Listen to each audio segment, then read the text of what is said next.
Hello and welcome to my channel. So in this video we'll be covering The Little Match Girl of ICSE Class 10 syllabus by Hans Christian Andersen. So before starting, let's have a brief introduction to the author. So I'm reading from the Treasure Trove. Hans Christian Andersen was a Danish writer best known for his fairy tales. However, his stories are not restricted to children alone and have many themes of universal appeal and transcend age and culture. Andersen had a very unhappy childhood, and much of his stories reflect this sadness dealing with loss and death.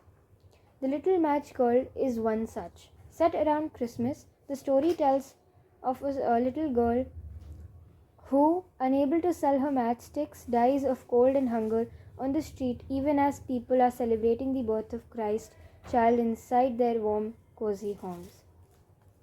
The tale is rich in irony, imagery, and symbols, emphasizing the need for compassion for those who have so much less than we do. So there are some takeaways here, some important points that you must note down. Firstly, he was a Danish writer. Secondly, he was known for his fairy tales. Alright. And he had a very unhappy childhood, so much of his stories reflect sadness, which are dealing with loss and death, all of that. And this tale is rich in irony and imagery and symbols. Okay, let's start now. It was terribly cold and nearly dark on the last evening of the old year, and the snow was falling fast. In the cold and the darkness, a poor little girl with bare head and naked feet roamed through the streets. It is true, she had on a pair of slippers when she left home, but they were not of much use. They were very large, so large, indeed, that they had belonged to her mother, and the poor little creature had lost them in running across the street to avoid two carriages that were rolling along at a terrible rate. So here we come to know that this story is set in the last evening of the year, and that is the Christmas Eve. New Year's Eve, and it is very dark and chilly, and this poor little girl, she is out, and when she left home, she was wearing slippers, and the slippers that she was wearing were her mother's, and of course they were too big for her. And then when she was crossing the road, she lost them. Okay. One of the slippers she could not find, and a boy seized upon the other and ran away with it, saying that he could use it as a cradle when he had children of his own. You can see how poor people in those times were. He's taking that slipper to use it as a cradle when he has his own children in the future. So the little girl went on with her naked feet, which were quite red and blue with the cold. In an old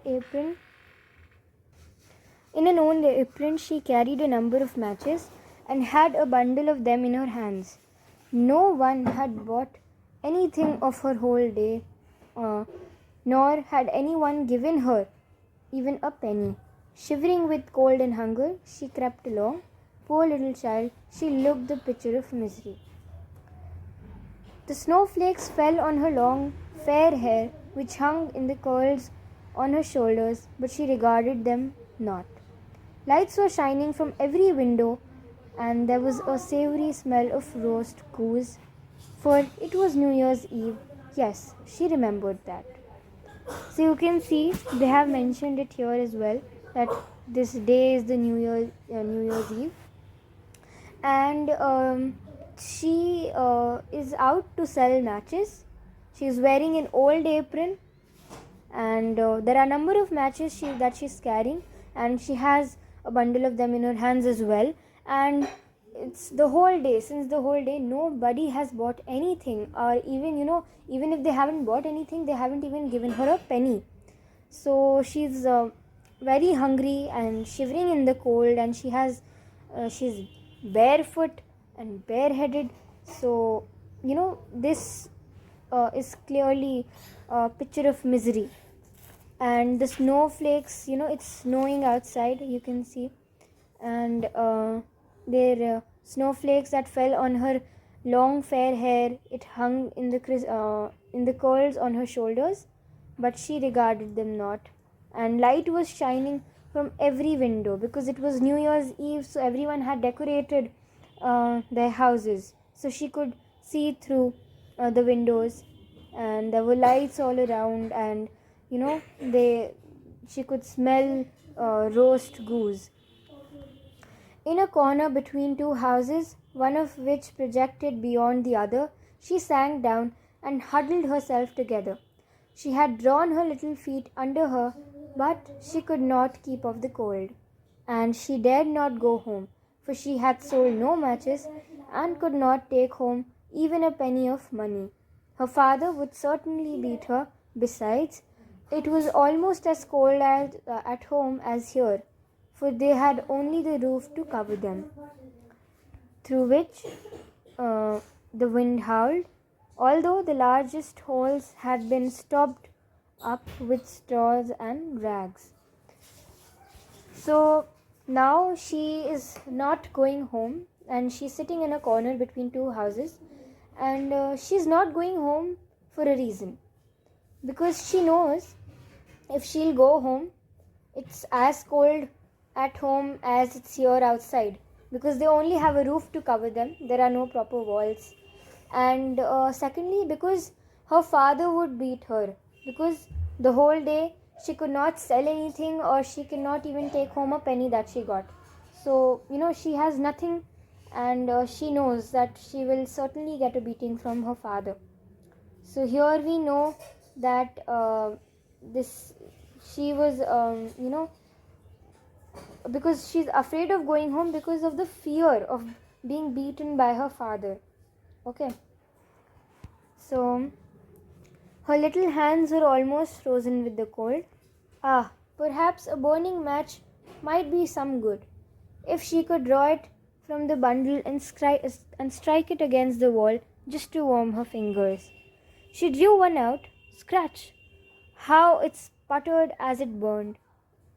It gave a warm, bright like a little candle as she held her hand over it. It was really a wonderful light.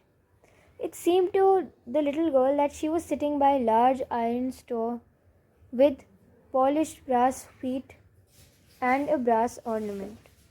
How the fire burned, and seemed so beautifully warm that the child stretched out her feet as if to warm them, when lo, the flame of the match went out.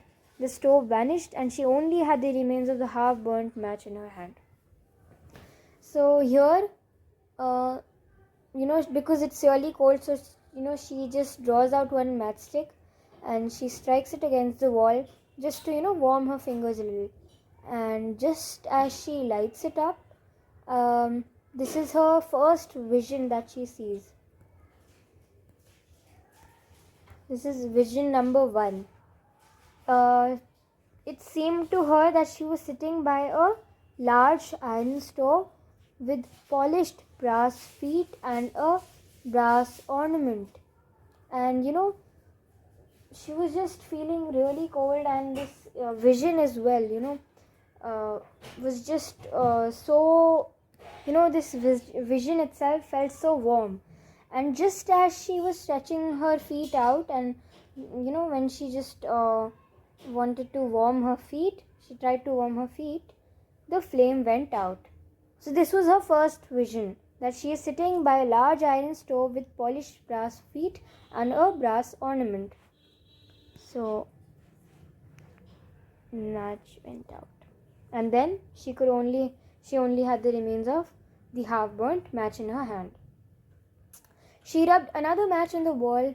It burst into a flame, and where its light fell upon the wall, it became as transparent as veil, and she could see into the room. The table was covered with a snowy white tablecloth, on which stood a splendid dinner service and a steaming roast goose stuffed with apples and dried plums. And what was still more wonderful, the goose jumped down from the dish and waddled across the floor with a knife and fork in its breast to the little girl. Then the match went out, and there remained nothing but the thick, damp, cold wall before her. Now they are talking about the second vision that she saw. She struck another match against the wall, and as the light fell on the wall, it became transparent. The wall became transparent from where she could see the inside of the room, and she saw a table, a table which was covered with a snowy white tablecloth, and there was a roast goose stuffed with apple and dried plums. Steaming roast goose stuffed with apple and dried plums on the table. And what was more wonderful was which hopped down, that roasted goose that hopped down from the dish and came up to her. Alright. Then that match also went out, and she had nothing but a cold damp wall in front of her. Okay. She lighted another match, and then she found herself sitting under a beautiful Christmas tree. It was larger and more beautifully decorated than the one which she had seen through the glass door at the rich merchant's. Thousands of tapers were burning upon the green branches, and colored pictures like those she had seen in the show windows looked down upon it all. The little one stretched out her hands towards them, and the match went out. So now, she lit another match, and this time she saw a huge Christmas tree which was lit up with thousands of lights on its green branches.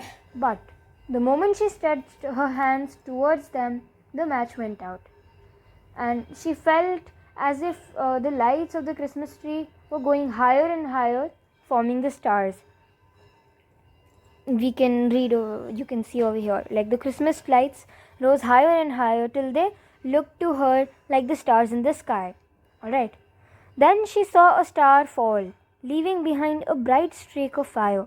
Someone is dying, thought the little girl, for her old grandmother, the only one who had ever loved her and who was now dead, had told her that when a star falls, a soul was going up to God.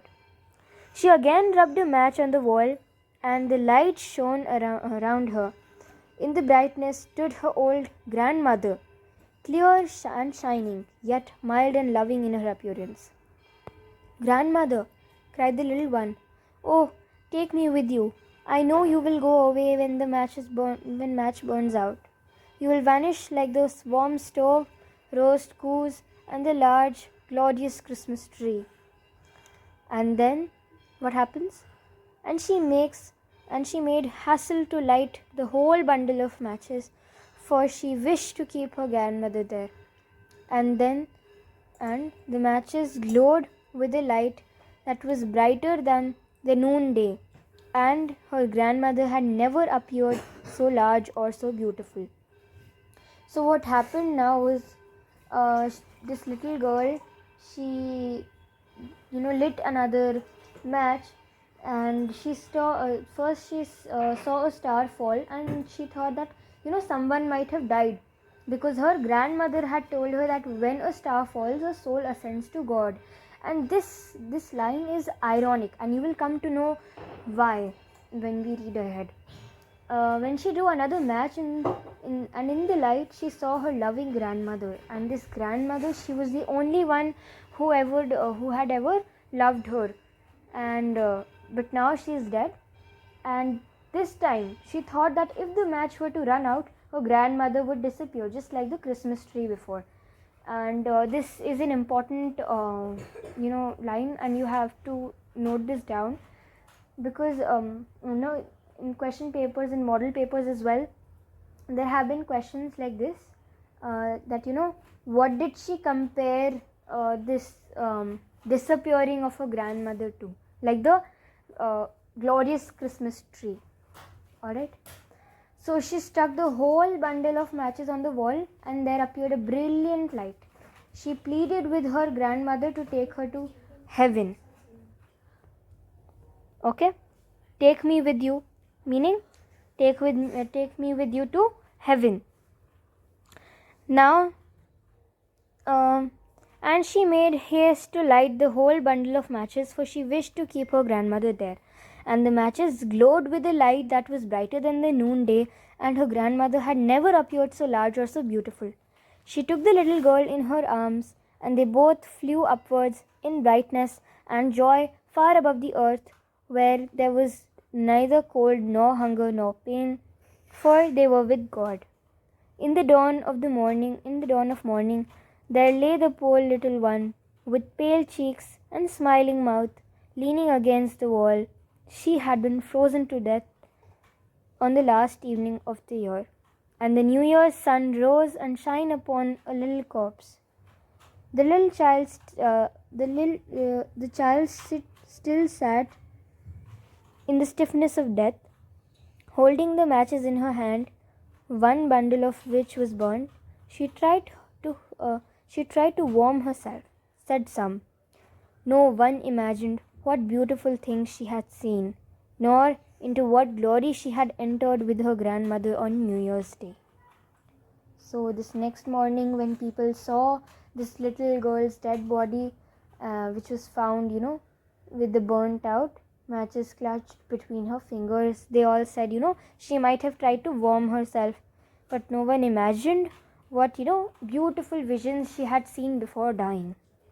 And when I mentioned about that ironic line, when she said that whenever a star falls, a soul ascends to God. So she's talking about herself, because she's about to die, right? Her soul will ascend to heaven with a third vision. When her grandmother comes, when she sees her grandmother, that's when she will ascend to heaven. So this is ironic. Now let's talk about the story and its characterization and its title and all the themes in detail. So the appropriateness of the title of any story is judged by how well it reflects the content of the story. The title The Little Match Girl is quite an apt title, as it revolves around a little girl who sells matches. The author has not given any name to the girl, and she is referred to in the entire story as a poor little girl. This indicates that she was just one of the many poor children belonging to the lower rung of the society during the Victorian era, who had to face hardships because of poverty. Besides, she was subjected to beating and abuse at home. The little girl in the story was sent out by her father to sell matches on a chilly winter evening. The girl did not have enough warm clothes and shoes to protect herself from the cold. She had to walk bare feet through the snow and could not sell matches, as nobody bothered to look at her and buy the matches. She was afraid to go home because she had not sold any matches and therefore would get a beating from her father. She huddled herself against a wall and tried to keep herself warm by lighting the matches, but it was of no avail. She died of cold, hunger, and abuse. Her frozen dead body was found the next morning. People who did not care to look at her miserable condition in the previous evening stopped to look at her stiff and stark body. Through this description, the author has brought home an apathetic attitude of the wealthy towards the poor and the issues of social classification, poverty, and child abuse. The word match in the title refers to the act of selling matches by the little girl to earn money, but it has more than its literal meaning. It is symbolic of warmth and hope. The little girl lights up matches to keep herself warm. It also reminds her of her love, of the love and warmth she used to get from her old grandmother. The light and the warmth from the matches she gave from the matches gave her hope to live and survive the cold and hunger in this world, and if not here, in the other world, which is reflected in her imagery visions. Alright, now if we talk about the character of the little match girl, the little girl, she's nameless because in the entire story she's referred to as a poor little girl, and she is the main character of the story. Though her age is not mentioned in the story, but from the size of the slippers which belonged to her mother and which were too big for her, it appears that she might have been between 7 to 10 years old. And besides, she has been described as having tiny feet and little hands. She had rosy cheeks and long curly hair. She belonged to a poor household, as it reflected through the description of her house. You know, when that line comes, "It is so cold at home, for they had nothing but a roof above them, and the wind whistled through that, even though the largest cracks were stuffed with straw and rags." That line, it shows, that they belonged to a poor household.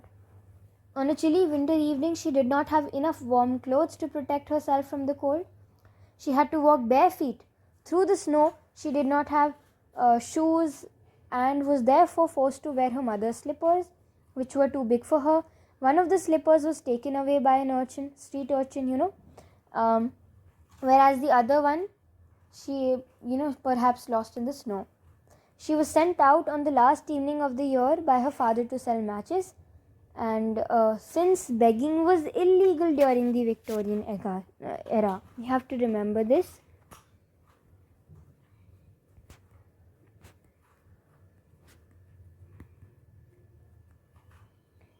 It was illegal during the Victorian era. Alright.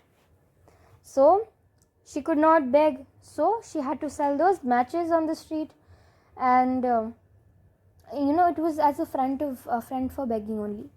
Like an obedient child, the little girl put the matches in an old apron and went out to sell them, but nobody bought anything from her, and she could not earn a single penny that day. But she kept on trying despite trembling with cold and hunger. Now, when we talk about the grandmother's character here, the little girl's grandmother was dead, but she was the only person whom she fondly remembered. She had been described as the only one who loved the little girl. It seems that the little girl used to hear stories from her grandmother. She remembered her grandmother's view above the stars falling from the sky. And unable to sell matches, the little girl preferred to sit in the snow and imagine her grandmother's face, full of tenderness and love. The memory of her grandmother's love helped her to keep her warm for some time when the passers-by remained oblivious to her suffering. What are the major themes of this story? First is class differentiation. Alright. This story portrays a realistic and crude view of the society in the Victorian era. It also deals with the theme of class differentiation. During the Victorian era, the middle class emerged and took over an important percentage of the workplaces. And it is at this time that appeared an underclass which remained unemployed and lived in abject poverty. There existed a huge gap between the financial condition of this class and the wealthy. And it is this class differentiation which the author has reflected through the character of the little girl. And the depiction of the girl's clothes, her house, her slippers, her house with only one roof and large crack in the walls. All of this indicates that she belonged to the underclass of the society. It was because of their poor financial condition that the little girl was sent out on a cold night to sell matches. Also, it's not referred directly, but it can be inferred that the father might have been unemployed and out of frustration and dejection used to beat his daughter. And in the Victorian era, children were regarded by such people as miniature adults who were used for cheap labor. Alright, so all of this shows class differentiation. Also, when that comforting vision, through that comforting vision as well, that the little girl had, that warm iron stove, a sumptuous feast, a twinkling Christmas tree, and her late grandmother's loving face, the first three visions clearly showed the gap between the rich and the poor, and the things which the little girl could only dream of. All right, and second major theme in the story is of faith and hope.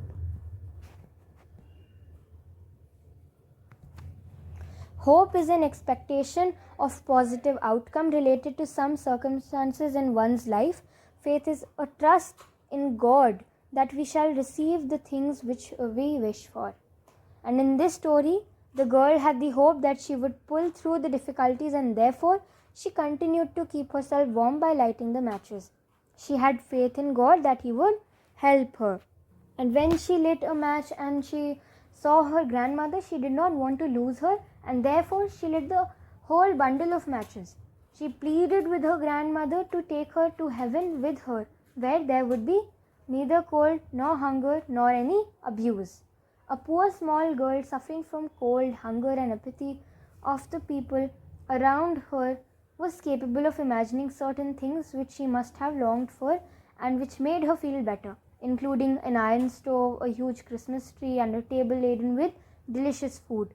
The girl imagines her deceased grandmother's face just because she had faith and hope. Okay? And when we talk about symbolism here,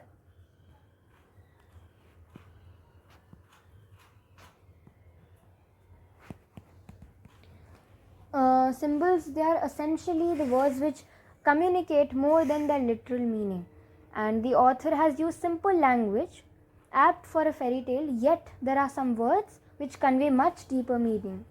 And the first word is iron stove. Now, iron stove, the little girl felt as if she was sitting in front of the heat of the stove, which is symbolic of the feelings of warmth and safety which she longed for, and it reminded her of the love and affection that she got from her grandmother. So it's symbolic of the feelings of warmth and safety which she longed for. And it also reminded her of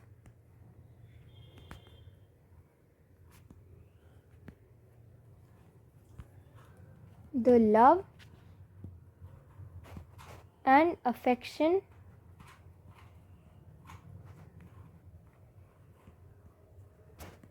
she got from her grandmother. Second, we have our Christmas tree.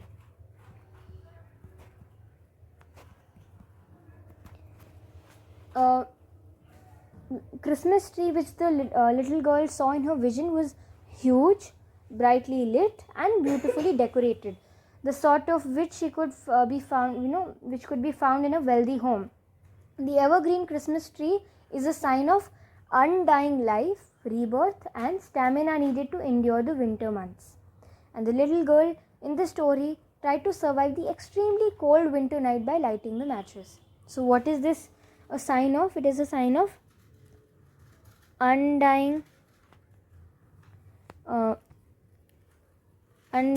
life, rebirth, and stamina, which is required, which is needed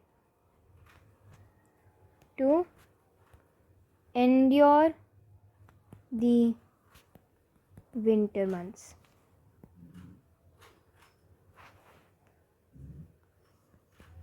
Okay, third is the falling star. It has been referred to in the story by the little girl as a symbol of a soul ascending to God. According to Creole persons of mixed European and African origin, this is a superstition that a falling stars, that whenever a star falls, souls going from the earth to heaven, and it is referred to in the narration. And if a person made a wish 3 times before the star disappeared, his wish would come true. So the visions of the little girl were warmth from cold, warmth of love, good food and a better life, where all of these, they were all the wishes made by her. And her vision is also symbolic of the girl's soul ascending to into heaven. Okay, so falling star, basically this is a superstition.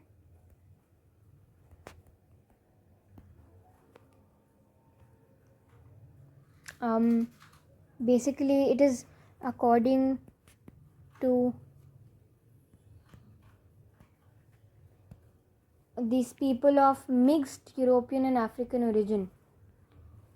And whenever the star falls, a soul ascends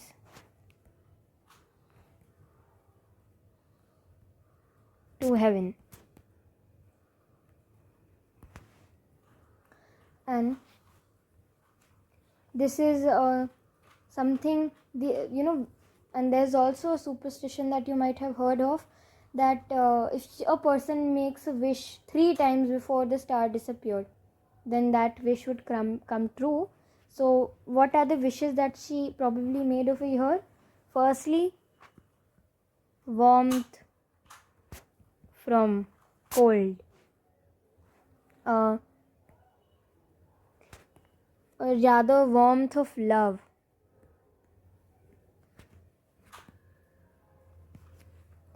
Second one would be good food, and third is a better life.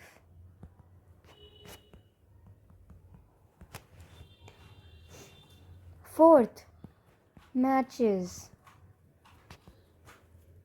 Matches have an important role in the story. It is for selling the matches to earn money that the little girl in the story was out on the street on a bitterly cold New Year's Eve. And it is by lighting the matches that the little girl tried to keep herself warm, and it is in the light of the matches that she sees vision of an iron stove, a sumptuous meal, a twinkling Christmas tree, and her late grandmother. Thus, the matches in the story are symbolic of warmth from cold and warmth of love, which the little girl was longing for. The matches are also symbolic of the light of God and hope. So firstly, they're symbolic of warmth from cold, warmth of love, and light of God and hope. Fifth is cold. Cold is a symbolic of hardship. It's symbolic of hardship, desperation and hopelessness. The little girl in the story was out on the street on a terribly cold winter night. She did not have enough warm clothes and chose to protect herself from the cold. Her hands and feet became numb with cold, and ultimately she was frozen to death because of being exposed to cold. So they're symbolic of hardship. Then desperation and hopelessness. Okay. So these are all the symbols, various symbols that were used in the story. And now if we look at other important aspects of the story. Firstly, it's a didactic story, meaning it is a story, you know, when one's which is intended to teach people. You know, some moral lesson is taught to the readers at the end of the story. And the fact that the story is set on a New Year's Eve, a few days after Christmas, makes the tale's moral teaching more meaningful. Okay, the story is meant to teach, especially the wealthy, and you know, it has a message. And what is that message? It is to show empathy for those who do not have basic necessities of life. It reminds them not to overlook the needs of their fortunate brethren, how they're fortunate, especially of the innocent children. All right. So basically, it's a didactic story.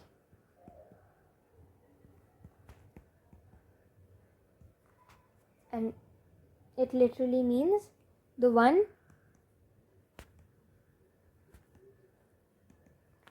which is intended to teach people a moral lesson. Alright? And in this story, what is that lesson? That to show empathy for those who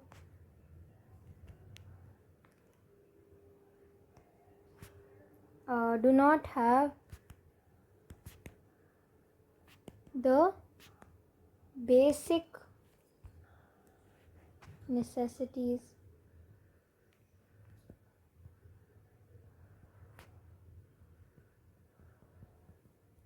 of life. Okay. Next is imagery.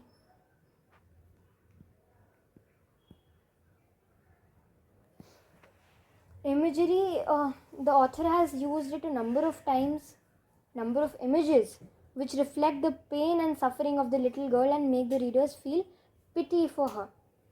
Firstly, what all kind of imagery has been used here? Firstly, he has used visual imagery. Okay. It is presented by mentioning the things which she saw during the visions she had.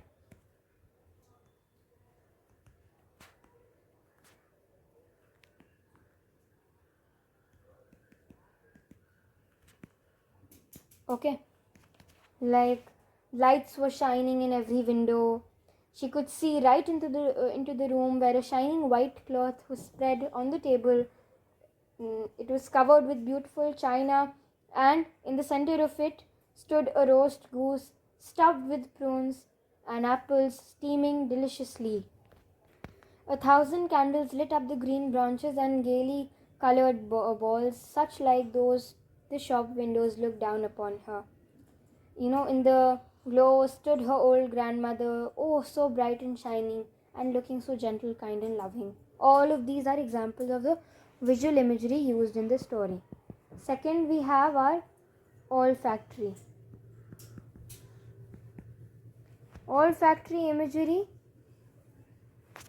meaning the smell. And it is used when the author mentions the roast goose, which the little girl could only imagine to partake. Okay. Also, gustatory imagery has been used. Gustatory imagery is the sense of taste, the taste imagery. and both of these have share the same example of the roast goose basically. Next is the tactile imagery.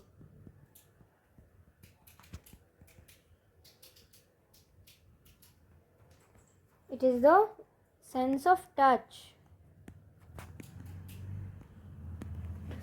It is reflected by mentioning the following. So the little girl walked about the streets on her naked feet, which were red and blue with cold. Her thin hands were almost numb with cold. It had a warm, bright flame like a tiny candle when she held her hands over it. All of these, now they were examples of tactile imagery. All right. Now, if we look at the interplay of contrasts in the story, the author has used contrast or a pair of opposites to depict the disparity between the rich and the poor, which forms one of the themes of the story. The little girl is out on the street on a cold wintry evening to sell matches when many children of her age would be celebrating the New Year's Eve. She does not have enough warm clothes nor shoes to protect herself from the cold. So the first contrast or the first pair of opposites that we see in the story is indifference and love.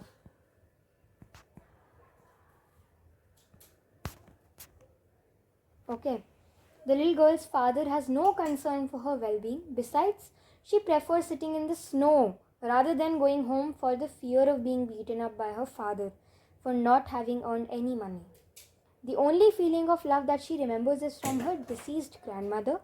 It is her grandmother's face, full of tenderness and love, that she remembers and which keeps her warm and enables her to get through her suffering as the passers-by remain oblivious to her suffering. Next is poverty and wealth. The author has contrasted the class difference between the little girl and the wealthy, which is the reason for the hardships faced by the little girl. From the description of her clothes and her physical condition, the author has revealed that she belonged to a poor household. Her family could not afford to provide her with the basic necessities of life. That is why, in her hallucinations, she saw the images of the things, which she could not enjoy, like food, shelter, celebrations, and love. It also shows the apathy of the wealthy who remain confined in the warmth of their houses. Third, what we see here is life and death. Even though the little girl was suffering from cold and hunger and feared being beaten up by her father, she found hope in the image of her loving grandmother. Nobody around her helped her, and she was fed up of this life. That is why she pleaded with her grandmother to take her with her to heaven. Her wish came true through her death. She died of cold and hunger, but with a smile on her face.